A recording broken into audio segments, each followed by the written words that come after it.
song we learned in Zimbabwe. You are Alpha and Omega. Say, we worship you, our Lord. You are worthy to be praised. Sing it again.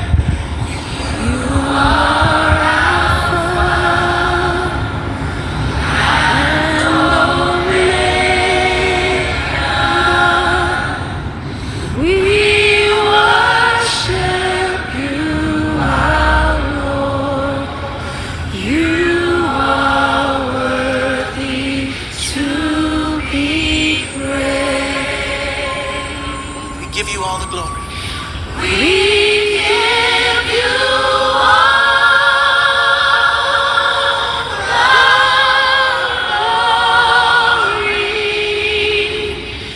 We worship you, our Lord. You are worthy to be praised.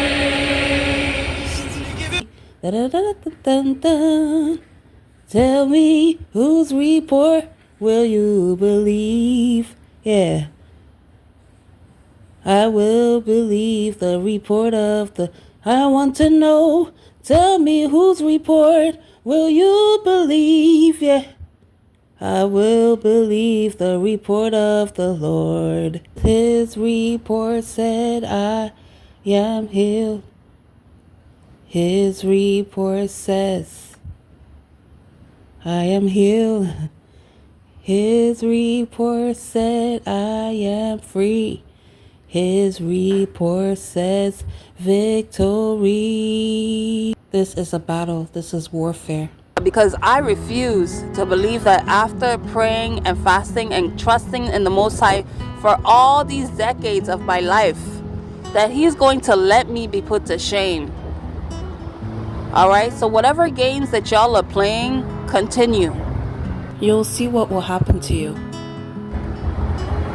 Continue. Alright?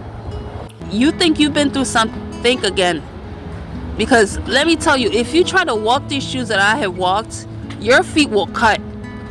Literally, your feet, your slippers would just give way and you would just have bleeding feet. Trust me. Because these shoes are not meant for you to walk in.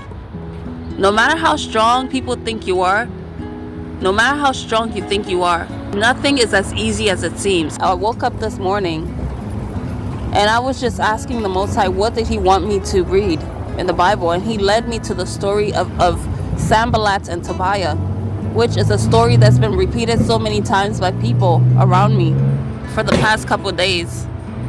And it is a story of two haters, deep haters of the children of Judah.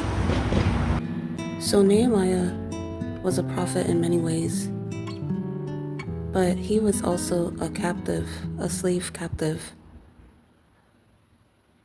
That because of the sins of his people, as usual, they found themselves taken into captivity among the nations that subdued them, and this was not an abnormal thing in their day. And so Nehemiah became the cupbearer for the king Artaxerxes. I'm not sure what nation that was. I believe it may have been the Medes, or I don't know. He was this cupbearer, which means that he served the king his wines, and he, I guess, made sure that it was safe to drink and so on and so forth. And so Nehemiah became very burdened as he thought about the fate of the remaining people, the people that were not taken into captivity. So the remaining people left in Jerusalem. He was thinking about them because he had heard that they were going through so much suffering by the neighboring countries that hated them, right? So they were being abused and going through so much. And so he was very sad. He was crying out to the Most High. And one day, as he was doing his job, the king noticed his countenance and he was like, "Why are you so sad?" And so he explained to him. and that this is what is going on, and that I desired to go back to build up the city of Jerusalem. And I also suppose that that is what the Most High had given him the unction to do. And so when the king heard this, he gave him his full support. And you can imagine that type of blessing that the king would seek to support his captive. And so the king decided to not only allow Nehemiah to draft up letters addressing the governors and the people that were set in place to guard Jerusalem for the king, but to basically put his signature, to make official letters telling them what would happen. He also gave him his very own horsemen and soldiers to guard him, and he also donated timbers from his very own king's forest, whereby it would be used for the rebuilding of Jerusalem and the walls. And so he gathered all his kinsmen, all his people of Judah. They all came together with one goal in mind, which was to rebuild. And at that time, when they started the process, you had these two guys. There were also many others, but these people seemed to be figureheads. They seemed to be in charge of the hating, right? And so when they heard that this would happen, they laughed. They're like, these feeble people. It can't even, what are they going to build? A wind is just going to topple it over. They're so feeble. They're so useless. They're so worthless. They're this, they're that. Because you know what? In their minds, that's where they wanted them to be. They had worked super hard to see that happen. You see? Because when people come and they say those things about you, it speaks more about them and their heart for you. They're not speaking the facts. They're speaking what they want to be. But as the more they spoke the words, the more they swallowed their words, because none of it came to pass. Because you see, these men of Judah were of one mind, and they were building up the walls, rebuilding everything. And when they saw that, wait a minute, these men are serious and they're becoming successful, guess what they did? They now gathered an army to go make battle. You guys, that is how serious haters are. That is how serious, hateful, evil people are. Is that they just don't stop at just hating on you. When you prove them wrong and you defy the odds, what do? They try to actually come and put physical hands and feet on you to try to stop you. Because in their minds, you can't succeed. Because if you succeed, you're going to make everybody else who has been struggling to learn from you and to gain their strength, to also break off. Do you know what I'm not going to do? Is to be stressed out like I was last year. The more I'm learning about the Most High, the more I'm realizing that what He says will be, no matter how long it takes, no matter what you do.